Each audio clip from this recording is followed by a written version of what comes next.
Hello बच्चों, हम all Rajasthan physics online test जो रघु शर्मा सर मेरे साथी व्याख्याता द्वारा बनाया गया है उसके हम क्वेश्चंस के सॉल्यूशंस देख रहे थे। इस जो टेस्ट है उसमें 7वें और 8वां पार्ट जो है 7 और 8 चैप्टर उसके क्वेश्चंस हैं। 7 चैप्टर जो अल्टरनेटिंग करंट वाला है उसके लगभग सारे क्वेश्चंस हमने देख लिए थे। अब हम जो 8वां पार्ट है इलेक्ट्रोमैग्नेटिक वेव्स उसका इलेक्ट्रोमैग्नेटिक रेडिएशंस का जो पिछले सालों में हमारे क्वेश्चंस आए हुए हैं उनको हम डिस्कस करेंगे। क्वेश्चन नंबर 35 है, नेम द इलेक्ट्रोमैग्नेटिक रेडिएशंस। हमें विद्युत चुम्बकीय तरंगों को नाम बताना है यूज्ड फॉर वाटर प्यूरिफिकेशन। जो वाटर होता है, जो पानी होता है हमारे पास, जो हमारा पानी होता है उसमें कई तरह के बैक्टीरिया होते हैं, उनको जो है नष्ट करने उसके लिए कौन सी विद्युत चुम्बकीय तरंगों का उपयोग करता है। देखिए यहाँ अवरक्त लिखा हुआ है, सूक्ष्म तरंगे, पराबैंगनी तरंगे, तो इसका करेक्ट ऑप्शन क्या है, पराबैंगनी तरंगे। देखिए बच्चों, पराबैंगनी तरंगे जो है सूर्य से जो आती है उनको रोकने का काम कौन करता है, ओजोन जो लेयर होती है वो उनको रोकने का काम करती है। अगर ओजोन लेयर नहीं होती है तो ये क्या हो जाते हैं, डायरेक्ट सन से अर्थ पे आ जाएंगे और जो स्किन से रिलेटेड, त्वचा से संबंधी जो बीमारियां हैं उनको उत्पन्न कर देंगे। तो अगर इंसानों के लिए ये हानिकारक हैं तो बिल्कुल जो बैक्टीरिया हैं उनके लिए भी ये क्या होती है, हानिकारक होती है। तो ये कौन सा ऑप्शन हो जाएगा, इसमें पराबैंगनी तरंगे हो जाएगी, अल्ट्रा वायलेट रेज हो जाएगी। चलते हैं बच्चों अगले क्वेश्चन की ओर कि name the electromagnetic radiations used for satellite communication. जो सैटेलाइट कम्युनिकेशन होता है, उपग्रह जो संचार होता है, उपग्रह संचार जो होता है उसमें कौन सी तरंगे काम में लेते हैं, तो हम उनमें क्या काम में लेते हैं बच्चों, उनमें हम इंफ्रारेड वेव्स काम में लेते हैं, अवरक्त तरंगे काम में लेते हैं। ठीक है बच्चों, ये लिखा हुआ है इंफ्रारेड, जो रेड से भी रेड से क्या हो, थोड़ी सी आगे हो, ज़्यादा अवरक्त हो। तो ये क्या होती है, जो अपनी हीटेड जो वस्तुएं होती है जिनको गर्म करते हैं तो वहाँ से निकलती है। ठीक है, तो इसका उपयोग और कहाँ करते हैं हम, एक तो उपग्रह संचार में करते हैं, एक इनको रिमोट कंट्रोल जो भी डिवाइसेस होती है जैसे टीवी हो गई है ना, म्यूजिक सिस्टम हो गया, उन सब में जो रिमोट कंट्रोल होता है उसमें हम जो तरंगे काम में आती है वो कौन सी काम में आती है, इंफ्रारेड तरंगे काम आती है, अवरक्त तरंगे काम में आती है। दूसरा क्या कि इनका उपयोग क्या कर सकते हैं हम, क्योंकि ये गर्म तरंगे होती है ना, ये उष्मा का प्रसार करती है, उष्मा को संचरित करती है, तो इनका उपयोग क्या कर सकते हैं अपन, उत्तकों की सिंचाई में कर सकते, उत्तकों की सिकाई में कर सकते हैं, है ना। जो टिश्यू होते हैं उनको गर्म करने में हम इसका उपयोग कर सकते हैं। तो ये इसके कुछ एक उपयोग हो गए। चलते हैं बच्चों नेक्स्ट अगले क्वेश्चन में कि विद्युत चुम्बकीय तरंगे इलेक्ट्रोमैग्नेटिक रेडिएशंस विच है वेवलेंथ 400 नैनोमीटर टू 700 नैनोमीटर। तो हमें ये बताना है कि 400 नैनोमीटर से 700 नैनोमीटर जो होता है वो कौन सी तरंगों का तरंग दैर्ध्य होता है। तो ये जो होता है, जो सबसे इम्पोर्टेंट, जिनकी वजह से हम देख पाते हैं, ये जो विजिबल लाइट है इसका ये क्या होता है, ये तो हमें पता होना चाहिए और किसी का पता हो चाहे ना हो। देखिए अब अगर हमसे तरंग दैर्ध्य के बारे में क्वेश्चन पूछ लिया है तो हमसे फ्रीक्वेंसी यानी कि आवृत्ति के बारे में भी क्वेश्चन पूछा जा सकता है। तो उसमें भी ये 4 और 7 का ही डिजिट होता है। बस यहाँ पे फ्रीक्वेंसी जो है 4 × 10⁻14 हर्ट्ज होती है और ये होती है 7 × 10⁻14 हर्ट्ज ये होती है। तो दोनों ये जो आंकड़े हैं, ये जो डाटा है आपको याद रहना चाहिए, क्योंकि ये क्या है, जो सबसे इम्पोर्टेंट है हमारे जीवन में देखने के लिए, दृश्य प्रकाश जो है उसकी क्या है, तरंग दैर्ध्य है और ये उसकी क्या है, आवृत्ति है। ठीक है बच्चों, चलते हैं हम अगले क्वेश्चन की ओर कि name the electromagnetic radiations which are produced by bombardment of highly energetic electrons on metal surface. देखो बच्चों, ये जो होता है मेटल होता है हमारे पास, अगर उस पर हम जो है उच्च ऊर्जा के इलेक्ट्रॉन, ऐसे उच्च ऊर्जा के इलेक्ट्रॉन आ रहे हैं, वो धातु की सतह से टकरा रहे हैं। जब ये धातु की सतह से टकराएं तो क्या होता है, इसमें जो है वो धातु में क्या होते हैं, धातु के अपने परमाणु होते हैं, ठीक है, एटम होता है, उसमें क्या होता है, इस प्रकार से एनर्जी लेवल, ऊर्जा स्तर होते हैं। जैसे ये टकराएगा तो नाभिक के पास वाले, उच्च ऊर्जा वाला है तो नाभिक के पास वाले किसी इलेक्ट्रॉन को ये क्या कर देगा, बाहर कर देगा, इजेक्ट कर देगा। तो यहाँ एक जगह खाली होगी, एक वैकेंसी होगी, तो ऊपर वाले स्तर का एक इलेक्ट्रॉन क्या आएगा, इस नीचे वाले को उसको भरने को आएगा, क्योंकि इसकी ऊर्जा कम होती है। तो इसकी ऊर्जा कुछ ज़्यादा थी, इसकी ऊर्जा कम है, तो जो इन दोनों का अंतर है उतनी ऊर्जा का क्या हो जाएगा, एक हमारे पास ऊर्जा का फोटोन निकलेगा, तो उसको हम क्या कह देंगे, एक्स रेज कह देंगे, ठीक है। अब तो ये क्या कौन सी हो गई भाई, ये हो गई एक्स रेज, एक्स किरणें की, जिनका उत्पादन कैसे करते हैं, उच्च ऊर्जा के इलेक्ट्रॉनों को धातु की सतह से टकराकर किया जाता है। ये हमसे 2014 में ये क्वेश्चन पूछा जा चुका है। चलते हैं बच्चों अगले क्वेश्चन की ओर। Which electromagnetic radiation has maximum penetrating power. देखिए मैक्सिमम पेनिट्रेटिंग पावर का मतलब क्या है कि भेदन क्षमता, उस किसी मटेरियल को भेदने की क्षमता सर्वाधिक है। भेदने की क्षमता सर्वाधिक कब होगी भाई, जब उसकी ऊर्जा क्या होगी, मैक्सिमम होगी, उसकी एनर्जी मैक्सिमम होगी। एनर्जी मैक्सिमम होने का मतलब क्या है, उसकी आवृत्ति मैक्सिमम होगी, और तरंग दैर्ध्य जो होगा वो क्या होगा, मिनिमम होगा। तो ऐसी कौन सी इनमें से देखिए, सूक्ष्म तरंगे, अवरक्त तरंगे, गामा तरंगे और रेडियो तरंगे, तो सबसे ज़्यादा जो ऊर्जा होती है वो किसकी होती है, गामा किरणों की होती है, क्योंकि ये किससे उत्पन्न होती है, नाभिक से ये निकलती है ना। तो ये नाभिकीय अभिक्रिया का एक भाग है, और उसमें मेगा इलेक्ट्रॉन वोल्ट में ऊर्जा निकलती है, बहुत ज़्यादा ऊर्जा निकलती है। तो सबसे ज़्यादा ऊर्जा जो होती है वो होती है गामा किरणों की। देखें तो अगर आवृत्ति के रूप में हम इनको लिखना चाहें, आवृत्ति सबसे ज़्यादा आवृत्ति होती है गामा किरणों की, फिर आती है एक्स किरणें, फिर आती है पराबैंगनी किरणें, फिर आती है दृश्य, फिर आती है अवरक्त, फिर आती है सूक्ष्म, और सबसे लास्ट में जिनकी आवृत्ति सबसे कम होती है, जिनकी ऊर्जा सबसे कम होती है, वो होती है रेडियो। तो ये सबसे कम हानिकारक तरंगे, रेडियो तरंगे जो सबसे कम हानिकारक है भाई। सिंपल रेडियो में हम सुनते हैं ना, है ना, तो ये तो हानिकारक नहीं है। रेडियो सुनने से तो कोई बीमार होता नहीं, बड़ी बीमारी लगती नहीं है भाई, कि रेडियो तरंगों ने शरीर को भेद दिया और हमारे उत्तक नष्ट हो गए, क्योंकि इनके क्या होता है, ऊर्जा सबसे कम होती है। तो इन दो चीज़ों को आप याद रख लें कि रेडियो तरंगों की ऊर्जा सबसे कम है, तो आवृत्ति भी सबसे कम है, और गामा किरणों की जो है वो ऊर्जा सबसे अधिक है, तो उनकी आवृत्ति भी सबसे अधिक है। तरंग दैर्ध्य के क्रम में ये उल्टे हो जाएंगे, क्योंकि व्युत्क्रमानुपाती होता है ना। जो एफ होता है, आवृत्ति जो होती है वो होता है सी अपॉन लैम्बडा। तो आवृत्ति ज़्यादा है तो तरंग दैर्ध्य क्या होगा, कम होगा। तो चलते हैं बच्चों नेक्स्ट क्वेश्चन की ओर। Question number 40, name the parts of electromagnetic spectrum which is absorbed by ozone layer. देखिए जो अभी मैंने पहले बात करी थी वो यहाँ पे आ गया। ये देखो 2012 में पूछा गया, 14, 17, 2012 के मॉडल पेपर है कि विद्युत चुंबकीय तरंगे जिनका अवशोषण ओजोन परत द्वारा कर लिया जाता है। कि सूर्य से जो बहुत हानिकारक किरणें निकलती है, जिनको अपन कहते हैं पराबैंगनी विकिरण, उनको जो ओजोन होता है, जो ऑक्सीजन का ही एक रूप होता है O3, जो कि ऑक्सीजन के ऊपर अगर बिजली कड़के, है ना, तो उसमें मुक्त मूलक बनते हैं और ऐसी कुछ अभिक्रिया होती है जिससे अपने पास क्या बनता है, ओजोन बनता है।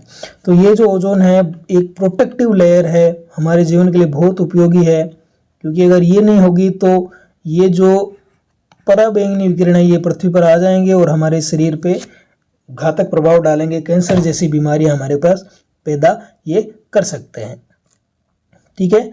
और तो ये कौन सी हो गई भाई, ये हो गई हमारे पास पराबैंगनी तरंगे। चलते हैं बच्चों अगले क्वेश्चन की ओर। Write the name of electromagnetic radiation which are used in microwave oven. देखो बच्चों ये जो माइक्रोवेव ओवन नाम में लिखा हुआ है माइक्रोवेव तरंगे, तो माइक्रोवेव सूक्ष्म तरंगे इसमें आएगी, है ना, तो सूक्ष्म तरंगे ही इसमें आएगी। तो इसमें कौन सी तरंगे हो गई, माइक्रोवेव सूक्ष्म तरंगे। तो माइक्रोवेव जब भी आए तो क्या आना चाहिए आपको, सूक्ष्म तरंगे जब भी गए, सूक्ष्म तरंगे मतलब याद रखना है समोसा। समोसा गर्म किस में होगा भाई, गरम गरम समोसा ओवन में गर्म हो जाएगा, है ना। तो जो ओवन की क्या सिद्धांत होता है कि इस ओवन की जो रेजोनेंस फ्रीक्वेंसी होती है ना, जो रेजोनेंस फ्रीक्वेंसी होती है, इसमें जो तरंगे होती है, सूक्ष्म तरंगे, ठीक है, वो जो रेजोनेंस फ्रीक्वेंसी होती है, जो हमारे पास वाटर मॉलिक्यूल है, जल के जो अणु हैं, उनकी नेचुरल फ्रीक्वेंसी के इक्वल होती है। तो ये क्या करते हैं, वाटर मॉलिक्यूल्स को क्या कर देते हैं, एक्साइट कर देते हैं, उनकी ऊर्जा को बढ़ा देते हैं। ठीक है, अगर उनकी ऊर्जा को बढ़ा देंगे तो क्या हो जाएगी, वो वस्तुएं जिनमें क्या है, जल है, जिनमें जल है, ठीक है, समोसा, तो समोसा क्या हो जाएगा, गर्म हो जाएगा। तो समोसा जो होता है उसके अंदर जो मसाला होता है उसमें तो पानी ज़्यादा होता है ना, तो वो ज़्यादा गर्म होता है बाहर वाले की तुलना में, तो कई बार मुंह जल जाता है। ध्यान से खाना भाई, है ना, थोड़ा रुक के देख लेना। अगला क्वेश्चन हम देख रहे हैं बच्चों, write the name of electromagnetic radiations which are used in remote devices. अभी इसकी मैंने पहले बात करी थी कि भाई रिमोट जो डिवाइसेज हैं वो कौन सी, इंफ्रारेड, और इंफ्रारेड का किस में उपयोग होता है, नाइट फोटोग्राफी में, नाइट फोटोग्राफी में। तो ये क्या हीट सिग्नेचर होता है ना, और हमारी बॉडी क्या होती है, गर्म होती है, इंसानों की, जीवों की।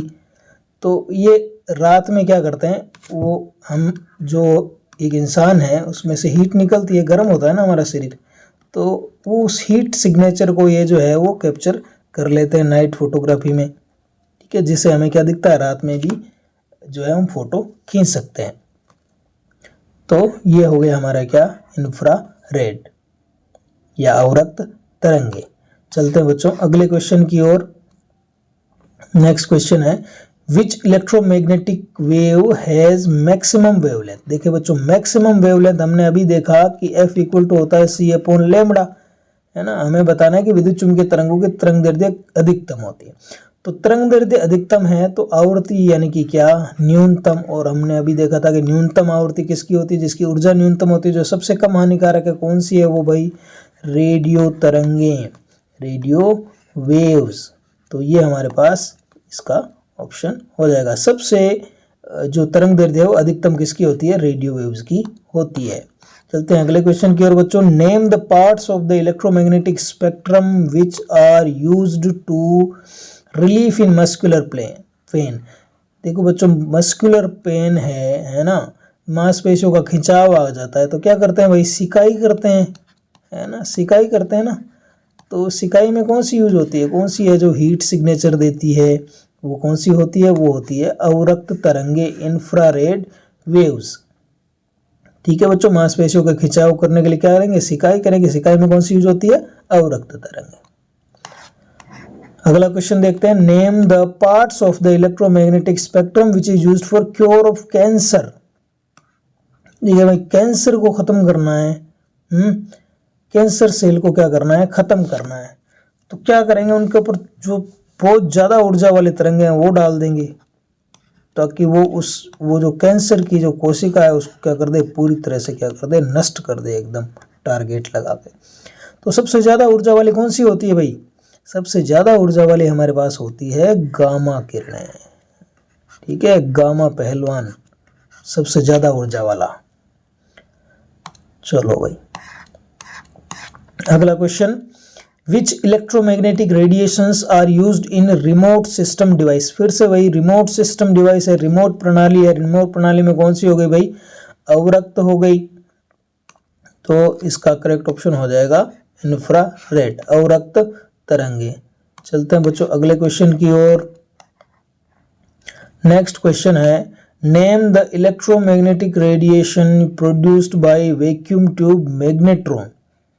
तो ये जो मैग्नेट्रॉन होता है, इसमें मैग्नेट्रॉन हो गया, क्लेस्ट्रॉन हो गया, मैग्नेट्रॉन, क्लेस्ट्रॉन, वैक्यूम ट्यूब, इन सब से किसको उत्पन्न करते हैं, इन सब से हम करते हैं माइक्रोवेव्स को। ये हम क्या करते हैं, सूक्ष्म तरंगों को उत्पन्न करते हैं। तो ये हमारे पास करेक्ट ऑप्शन इसका हो गया। चलेंगे बच्चों next, what is the basic source of electromagnetic radiations. देखिए बच्चों, अगर हमारे पास एक स्थिर चार्ज है, ऐसा चार्ज है जो कि स्टैटिक है, अगर चार्ज स्थिर है, मूव नहीं कर रहा है, तो क्या उत्पन्न होगा, हमारे पास विद्युत क्षेत्र उत्पन्न होगा E। अगर जो आवेश है, चार्ज है, वो एक कांस्टेंट वेलोसिटी से मूव कर रहा है, एक स्थिर वेग से अगर चल रहा है, तो क्या उत्पन्न होगा? ई भी उत्पन्न होगा एंड बी भी उत्पन्न होगा, विद्युत क्षेत्र भी उत्पन्न होगा और चुंबकीय क्षेत्र भी उत्पन्न होगा। अगर यही आवेश, उसका वेग स्थिर नहीं है, उसका कुछ त्वरण है, कुछ एक्सिलरेशन है, एक्सिलरेटेड चार्ज है, तो क्या होगा? समय के साथ बदलने वाला विद्युत क्षेत्र उत्पन्न होगा, और जो विद्युत क्षेत्र है वो क्या उत्पन्न करेगा? समय के साथ बदलने वाला चुंबकीय क्षेत्र उत्पन्न करेगा, फिर से चुंबकीय क्षेत्र क्या उत्पन्न करेगा? विद्युत क्षेत्र उत्पन्न करेगा। यानी कि इस प्रकार एक हमारे पास विद्युत क्षेत्र ऐसे चलता जाएगा और उसके लंबवत क्या उत्पन्न होगा? एक चुंबकीय क्षेत्र उत्पन्न होगा। तो ऐसा किस में होता है? विद्युत चुंबकीय तरंगों में होता है। यानी कि हमारे पास कौन सा ऑप्शन हो जाएगा भाई? Accelerated charge. अगर त्वरित आवेश है तो क्या उत्पन्न होगी? विद्युत चुंबकीय तरंगें उत्पन्न होगी। चलते हैं बच्चों नेक्स्ट क्वेश्चन की ओर।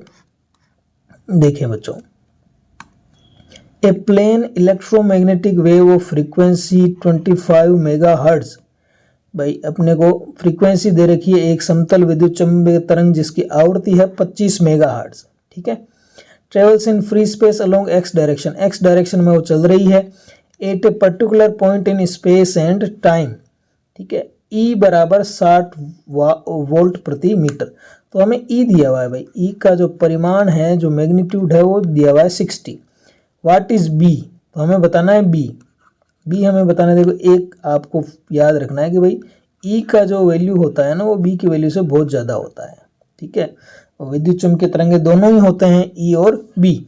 तो ई का वैल्यू है जो बी से क्या होता है? ज़्यादा होता है। तो यानी कि बी इक्वल टू क्या होता है? ई अपॉन सी होता है। ई में अगर सी का भाग दोगे तो आपके पास बी की वैल्यू निकल के आएगी, यानी कि बहुत ही कम होती है बी का, अगर ऐसे परिमाण वाइज देखा जाए, ऐसे वैल्यू देखी जाए उसकी। तो ई तो है 60, सी की वैल्यू रखेंगे 3 इंटू 10 की पावर 8, तो ये कट जाएगा 20 इंटू 10 की पावर -8। तो ये हमारा ऑप्शन हो जाएगा 20 इंटू 10। तो देखिए वैल्यू देखें कितनी कम है ना, इसकी तो 60 है और बी की क्या है? इतनी कम। तो वैल्यू के हिसाब से क्या होता है? बी कम होता है, ठीक है। तो अगले क्वेश्चन की ओर चलते हैं। The amplitude of electric field part of A harmonic is, ना दिया हुआ है भाई, इलेक्ट्रोमैग्नेटिक वेव का जो E0 दिया हुआ है, विद्युत क्षेत्र का परिमाण दिया हुआ है 9.3 वोल्ट प्रति metre. What is amplitude of the magnetic field? Same वैसा ही क्वेश्चन है जैसा हमने किया था कि हमें B0 निकालना, B0 कम होता है, यानी कि हमें E0 में C का भाग देना पड़ेगा। E0 कितना? 9.3 है। अब C में अपन भाग दे देंगे इसका 3 इंटू 10 की पावर 8, तो ये 3 से कट जाएंगे, 3.1 इंटू 10 टू पावर -8। तो ये कौन सा ऑप्शन हो गया? ये हमारे पास बी ऑप्शन हो गया। देखिए जल्दबाजी में आप ये प्लस वाला ना कर दें, पावर कहाँ आ रही है? माइनस में आ रही है। तो नेक्स्ट क्वेश्चन की ओर चलेंगे बच्चों। A charged particle is oscillating with frequency 100 megahertz. तो एक जो चार्ज पार्टिकल है, कोई आवेशित कण है, वो इस 100 मेगाहर्ट्ज आवृत्ति से क्या कर रहा है? कंपन कर रहा है। कंपन कर रहा है कोई आवेशित कण, तो इसका मतलब वो क्या हो रहा है? त्वरित हो रहा है ना। सिंपल हार्मोनिक मोशन कर रहा है तो उसका कुछ त्वरण है, त्वरित हो रहा है, तो क्या उत्पन्न होनी चाहिए? विद्युत चुंबकीय तरंगें उत्पन्न होनी चाहिए। इलेक्ट्रोमैग्नेटिक वेव, तो उनकी आवृत्ति क्या होगी? तो ये फैक्ट आपको ध्यान में रखना है कि जिस फ्रीक्वेंसी से कोई जो आवेशित कण है वो ऑसिलेट हो रहा है, उसी फ्रीक्वेंसी की क्या निकलती है? विद्युत चुंबकीय तरंगें निकलती है। अगर 100 मेगाहर्ट्ज से वो ऑसिलेट कर रहा है, दोलन कर रहा है, तो विद्युत चुंबकीय तरंगें भी जो निकलेगी वो किसकी निकलेगी? 100 मेगाहर्ट्ज की ही निकलेगी। ये आपको बात ध्यान में रखनी है। नेक्स्ट चलते हैं question number 52। What is the value of phase difference between electric field part and magnetic field part? ठीक है, फेज डिफरेंस कैसे पता चलता है कि किसी एक टाइम पर जो है, देखें कि उनका फेज में डिफरेंस कितना है। तो हमें पता है कि भाई अगर कोई जो विद्युत चुंबकीय तरंग है वो ऐसे x दिशा में चल रही है, तो इसके लंबवत होगा विद्युत क्षेत्र x डायरेक्शन में, और चुंबकीय क्षेत्र क्या होगा? इन दोनों का ही क्या होगा? लंबवत होगा, परपेंडिकुलर होगा। तो देखिए जब t इक्वल टू 0 पे ये 0 से शुरू हो रही है, तो ये b वाला भी क्या हो रहा है? 0 से शुरू हो रहा है। ये e के हैं, ये b के हैं। तो जब ये ई मैक्सिमम हो रहा है जिस टाइम पे, उसी टाइम पे क्या हो रहा है, बी मैक्सिमम हो रहा है। वापस जब ई जीरो हो रहा है उसी टाइम पे बी जीरो हो रहा है फिर से। तो यानी कि हर एक टाइम पे क्या रहा है, वैल्यू इनकी समान रह रही है, यानी कि फेज क्या है इनका, सेम है, सेम फेज है, यानी कि कला सेम है। तो कलांतर यानी कि फेज डिफरेंस जो होगा वो कितना होगा, जीरो होगा। तो इनके मध्य जो कलांतर है, जो फेज डिफरेंस है विद्युत चुम्बकीय तरंग के विद्युत क्षेत्र में चुम्बकीय क्षेत्र में, वो कितना है, 0 डिग्री है बच्चों। कलांतर कहे तो कितना डिग्री है, 0 डिग्री। लेकिन ये आपस में इनके जो ऑसिलेशन है वो कितने डिग्री पर है, 90 डिग्री पर है। विद्युत क्षेत्र और चुम्बकीय क्षेत्र आपस में कितने डिग्री पर रहता है, 90 डिग्री पर रहता है उनके ऑसिलेशन। ठीक है, उनके कंपन जो होता है वो 90 डिग्री पर होते हैं।